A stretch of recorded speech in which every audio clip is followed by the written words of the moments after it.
Whenever the mainstream media marks the anniversary of a historic event, it usually uses the benefit of hindsight to embellish whatever was hastily reported at the time with a more comprehensive, nuanced perspective.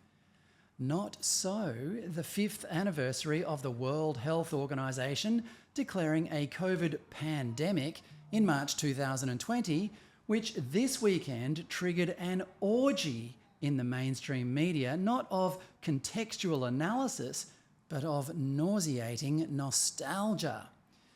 You can understand why. COVID was exactly the sort of crisis that the mainstream media traditionally specialised in, a supposedly unprecedented set of circumstances that demanded the populace be kept constantly updated in order to survive it. We now know this was not true, and that our faith in the media was, to put it mildly, misplaced. So if journalists were inclined towards nostalgic recollections about the start of the COVID era this weekend, it was because they wanted to reminisce about the last time, possibly the final time, people trusted them. And what a time it was. Journalists were so influential then. Quote, "I tried to help people lead full, cultured lives from their living rooms," Melissa Kirsch recalled through rose-coloured glasses in the New York Times on Saturday. It was a project intended to help people find distraction, comfort, meaning, joy, sense, commiseration and community in the midst of what felt at times like intolerable uncertainty. Well, if you are tolerating uncertainty rather than fighting against it, you're doing journalism wrong. I loved beavering away at my work at home, my day punctuated by walks up the street to get a takeaway coffee, Helen Trinker reminisced in The Australian.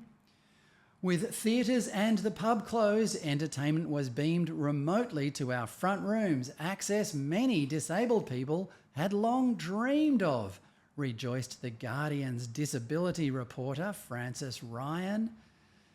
Spread amidst this nostalgia were occasional headlines that at first glance seemed to announce some sort of reflection and reassessment, such as "Britons among hardest hit by COVID fallout" in The Guardian.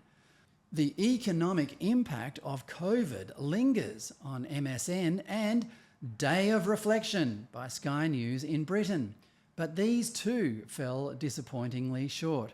Rather than admitting that the lockdowns and vaccines were an incalculably expensive and destructive response to what was from the start an obviously mostly harmless flu, they were simply faking sympathy for the people who died alone during the lockdowns and blithely reporting that the debt our governments incurred were larger than usual.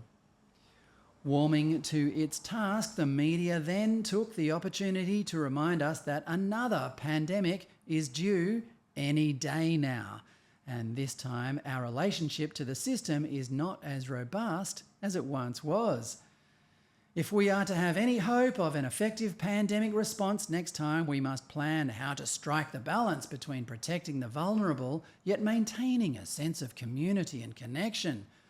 Former Australian Medical Association President Steve Robson said in The Australian last week, "That will not be easy and can only be built on a foundation of trust."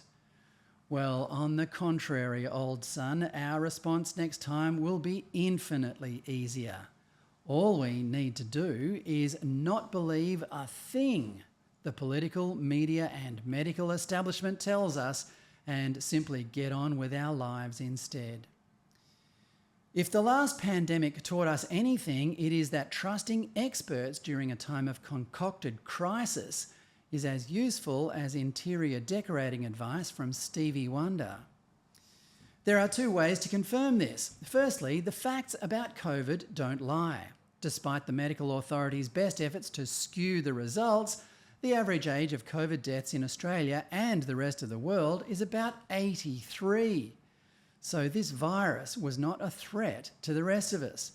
But the experts nevertheless imposed upon our nation a mental health crisis caused by isolation, stunted the development of an entire generation of kids by shutting them out of schools, forced loving families apart while locking dysfunctional and violent families up together, blew trillions of dollars in compensation for the inconvenience of staying at home, and caused the closure of countless small businesses while the rich got richer. Oh, and the 20,000 or so excess deaths in Australia that coincided with the rollout of the vaccines has still not been explained and likely never will be, at least by the authorities.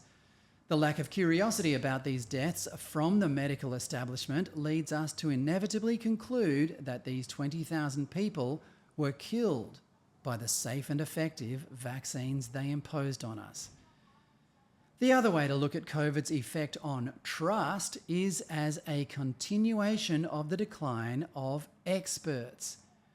When Albert Einstein became a media celebrity for discovering the theory of relativity in the early 20th century, it represented a new high point in the mass acceptance and adulation of experts. Einstein's successors, however, have been mostly disappointing us ever since.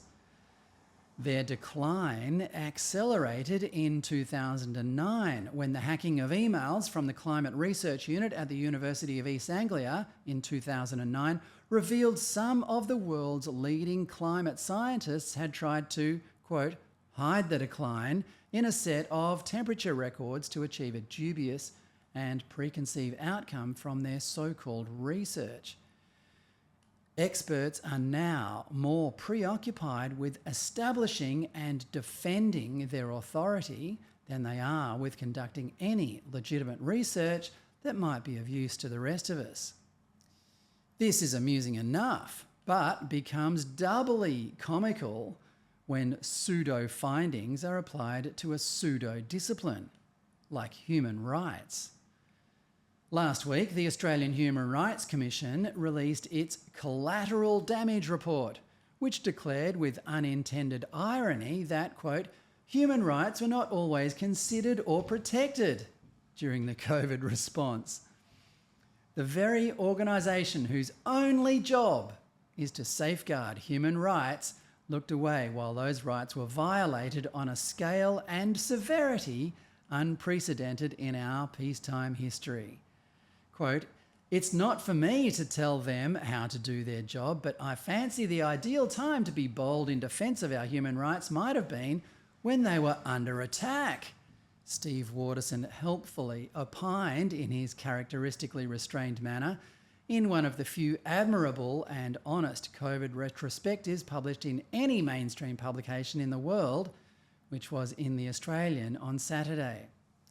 If any group has obnoxiously failed to learn the lessons of COVID, it's the authorities. There are abundant signs that those same authorities have recently received their orders to press the button on COVID 2.0. This could come in the form of another medical emergency, or it could be based on the supposed fight for freedom in Ukraine. It is curious, to say the least, that the same people who so cruelly and pointlessly discarded our freedoms during COVID have suddenly decided that no price is too high in defence of freedom in Ukraine. Will it work? Well, my guess is that their assessment of COVID is distorted by their own recollections of how novel and even fun it was for them. They have conveniently forgotten how much devastation and trauma it caused outside their own bubble and are dangerously assuming that the rest of us remain as naively compliant as we were 5 years ago.